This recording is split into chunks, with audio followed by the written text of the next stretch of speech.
So good. Freaking love that thing. GuitarsOK. GuitarsOK. Yes, they are, and it is. He says, "Hey TPS, love you guys. Hope you and your families are well. Adam is a gem." Question: could Adam share about how the album Gallery was recorded, specifically the use of the Chase Bliss pedal, and how he plays the songs live? Okay. From Shawn. Thanks, Shawn. Cool. So the album Gallery was improvised at a gig. It wasn't intended to be an album. I just happened to record it. I did record it. I tend to record a lot of my gigs semi-properly,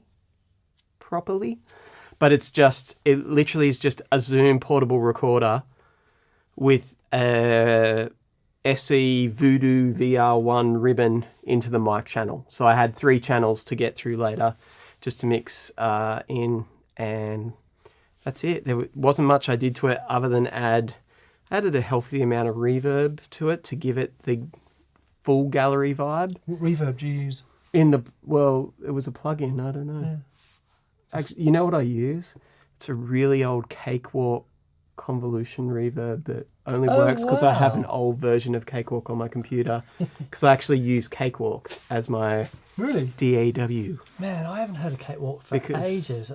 There's me assuming you were fully Pro Tools guy. No, I started on Cakewalk in 1998, and I just kept buying it when it was owned by 2-tones or 12-tone systems originally, and then it went to Roland, and then it went to Gibson, and then it went to the conglomerate Band Lab, which is now Vista, who have a lot of guitarish companies and press. Wow. Your old employer, I think. Yeah, they bought the Guitar magazine, didn't they? Yeah. But they're also Harmony, Heritage, Mono. Yes. Combustion Engine says Cakewalk is free now, which is awesome. Yeah. So.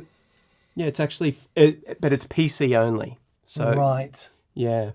So I'm still on a Windows machine. And what interface do you use? I use a Motu. Motu 828 ES. Oh, cool. Is my interface for when I'm working on proper recording stuff. Right. Yeah. So that's how that album was, I guess, recorded, and then I mixed and mastered it at home. And use of the Mood specifically? The Mood on that recording, and we didn't. I thought we'd get deeper into the Mood in our show today, but we didn't really. But I use it as a reverse looper. So everything, it's listening constantly to I'm playing. I hit one button and it plays that in reverse quickly. I also use it as a reverse delay. Just a simple, whatever you play, it plays backwards then. I use a different loop in it that arpeggiates through the digital clock. So whatever I've played in the last 3 seconds, it plays it once normally, and then I think it plays it up the octave at double speed and then down the octave at half speed. So it's going so it's just this bleeping bloop sort of noise. And then the other setting I use on it is an octaver. Because the slip mode is essentially like a modulation delay. I don't know if do you guys have the old Ibanez modulation delay? Have you ever seen one of those? No. They're like the TS10 series, that era. That was the first delay pedal I ever got. And they're like they can do phasing or chorus, and it was probably my first, because that was like the second pedal I ever got.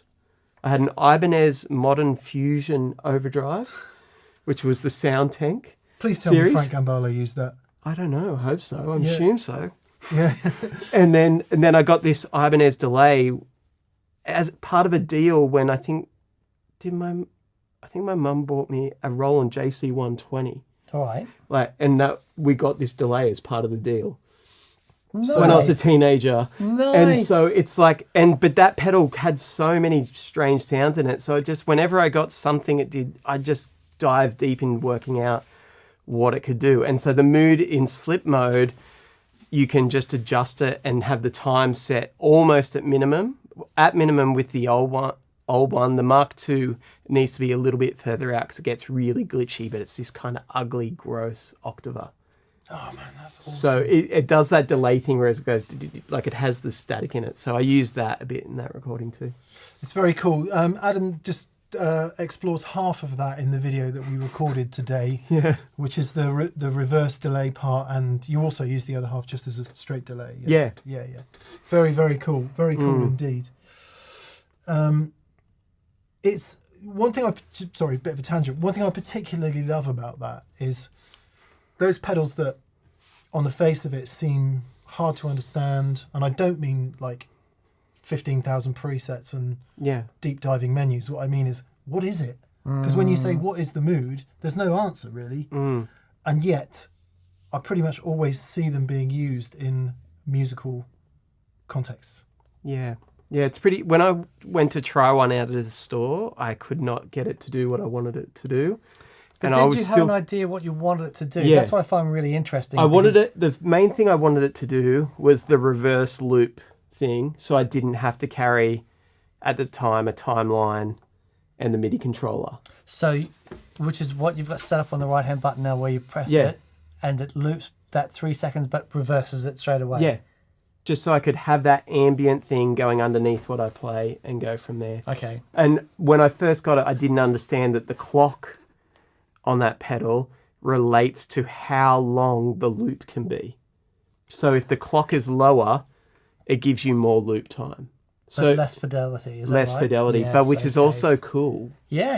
You want it to be a little crunchy. Yeah. And it actually, it's a vibe. On Gallery, there's a section where you kick in a lo-fi thing, and it's crunchy. Okay, that is actually I think it's the lo-fi setting on the timeline. Is it really? Yeah. Okay. Cool. Set at 100% mix. Yeah. It was good. It goes.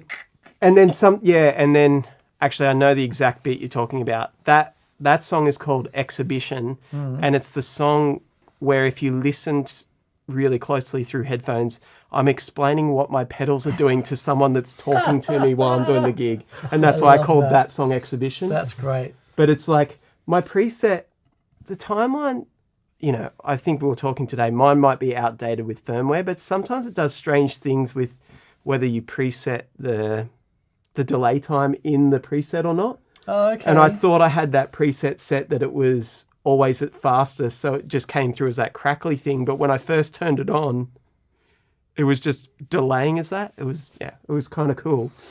That's great. Yeah, did strange things. There you go, Shawn. Hopefully that explained it. Peter Nash Music.